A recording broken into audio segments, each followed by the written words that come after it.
morning sa ating lahat mga kaibigan. Andito na naman tayo sa ating usapang magmamanok po.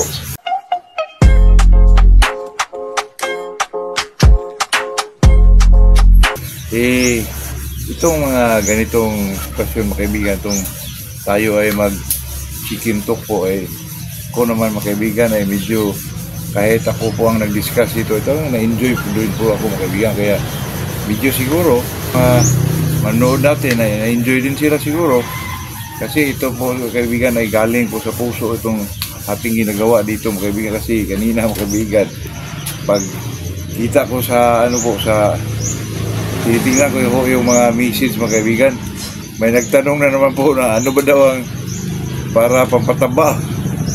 Ako mga kaibigan, pampataba na lang ang manok, ito ba daw dry feeding o wet feeding? Hindi ko na sana ito sagutin mga kaibigan, pero mahiya naman tayo sa nanood sa atin mga kaibigan kasi baka itong taong to baka late lang siyang nakapaano sa ating channel po, kaya sagutin pa rin natin mga kaibigan kasi may iba magagalit sa akin mga kaibigan kasi balik-balik na daw. Totoo naman yung mga kaibigan alangan naman itong mga baguhan na nanood sa atin o bagong subscriber natin, ang alangan naman natin anuhan ng mga kaibigan, sagot kasi alam mo na, pabalik-balik ko itong sabihin mga kaibigan na pag baguhan ka, mahirapan ka talaga pag ikaw ay magmamanok mo kasi lalo na pag wala kang mentor mga kaibigan. Ito yan, kahit pinapakabisik lang na gamot ng sipon, napakahirap po. Kasi ang tanong yan dito mga kaibigan, paano ba daw patabain o patambukon yung isang manok? Through dry feeding ba daw o wet feeding? Kasi ako mga kaibigan, ang manok talaga pag binibigyan mo ng itong dry feeding po, medyo talagang lumalaki sila mga kaibigan kasi yung dry feeding mga kaibigan, basta hindi lang mawala ng tubig po, nandiyan na talaga ang tubig. Kasi ang wala namang mga special na halo mga kaibigan, pagdating talaga nila na pang-maintenance ito lang talaga Inirmax ka Inirton po, yun lang talaga, wala nang iba po. Huwag ka nang mag-invento pa dyan mga kaibigan, maghalo-halo ka, ikaw maghalo ng fighting pellets, concentrate ang labas doon mga kaibigan. Ako Inirton pa rin po kasi yung Inirton mga kaibigan, basta hindi mo lang mawalan na yung tubig, palaging na nandun lang ang tubig po, wira na lang siguro pag nilalaro na nila mga kaibigan, medyo magsuka na sila, pili kunin mo na yun. Pero maganda talaga sa stag mga kaibigan, talagang may tubig talaga, hindi mo talaga kailangan na kunin yung tubig po, nandyan na palagi sa Amerika nga mga kaibigan, ang laki ng lagyanan na ng tubig po, parang isang planggana mga kaibigan, totoo yan. Nakita ko pa yung kay Dingper na medyo naghihilo yung sa lamig siguro. Kaya sa atin dyan mga kaibigan, itong patabain lang talaga, basta malakas lang talaga kumakain yung manok mo, walang problema yun. Kailang kusang lumalaki yun, mataba talaga. Pero pag gusto mo may laman muna, dry pellets muna mga kaibigan, saka muna kainin ng mga Inirton, Inirmax para medyo may mga muscle naman silang lumalabas mga kaibigan. Kasi pag pellets ang binibigay mo, may tubig lang talaga dyan, talagang talaga malagyan talaga ng laman yung manok mo. Tapos saka mo nabigyan ng Inirton, Inirmax, yun lang talaga mga kaibigan. Napakasimple lang naman yun mga kaibigan.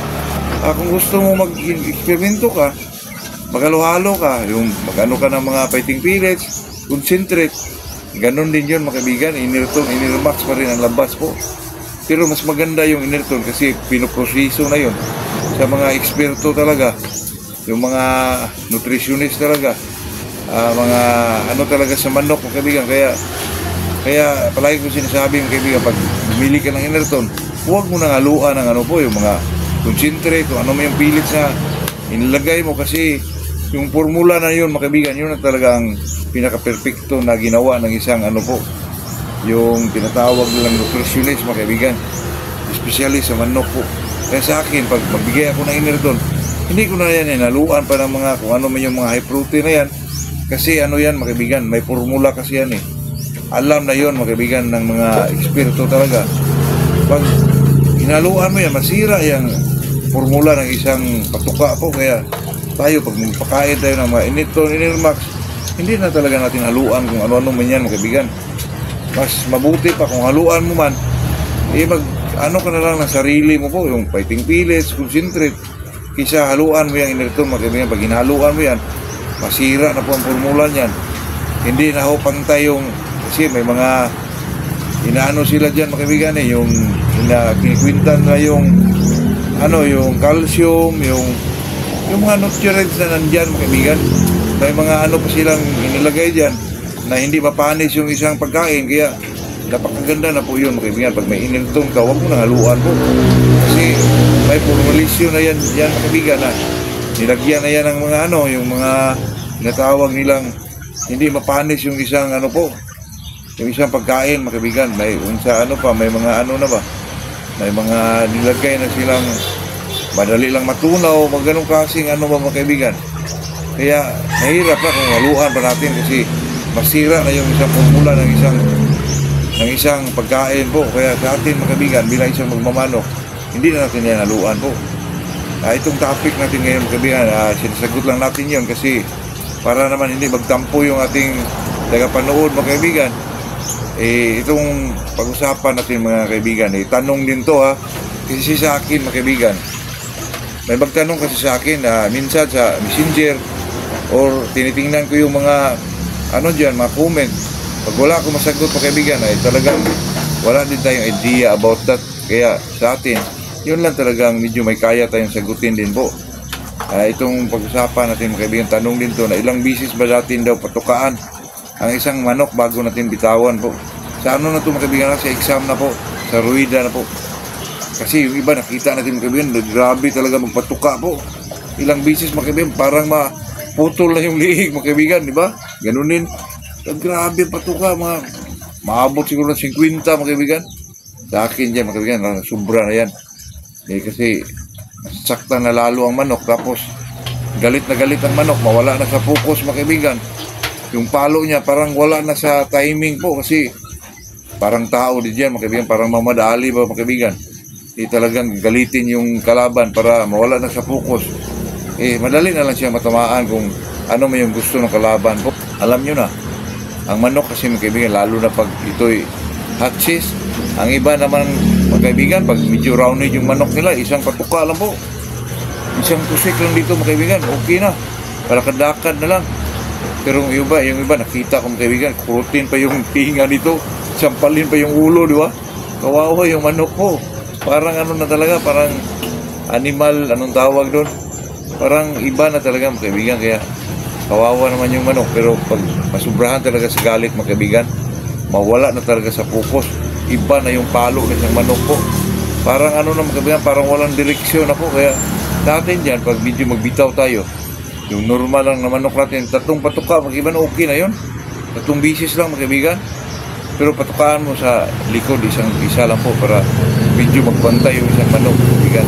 Ito lang po, napakasimple lang naman yun kaibigan.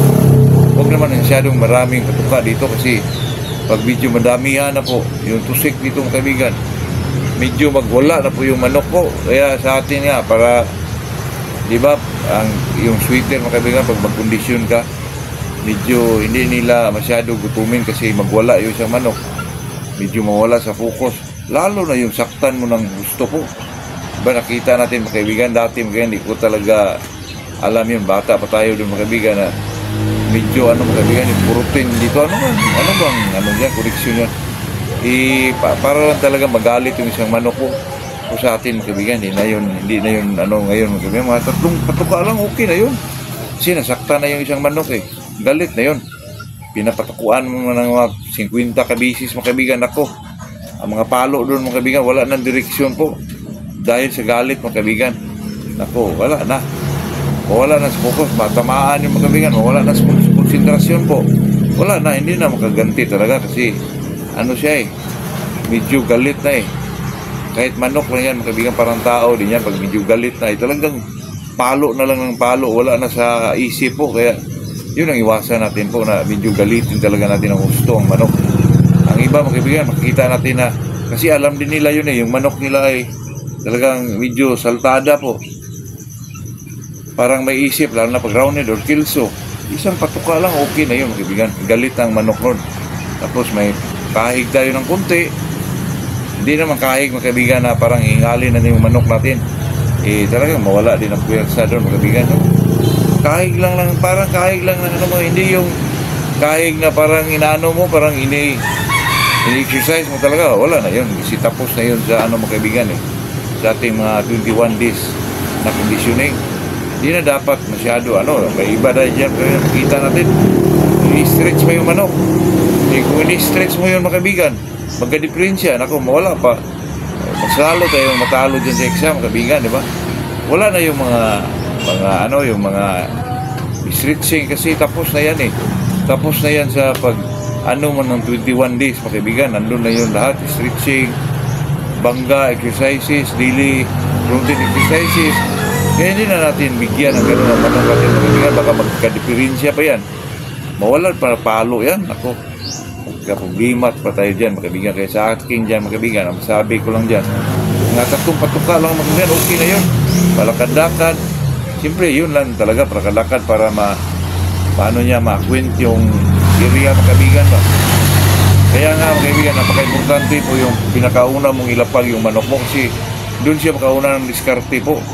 Yun lang talaga, mga kaibigan, yun lang masabi natin dyan. Ito naman sa atin, mga kaibigan, ay talagang kung ano yung itatanong sa atin, basta may idea lang tayo o may isasagot lang tayo na naayon din sa tanong ng ating mga kaibigan po.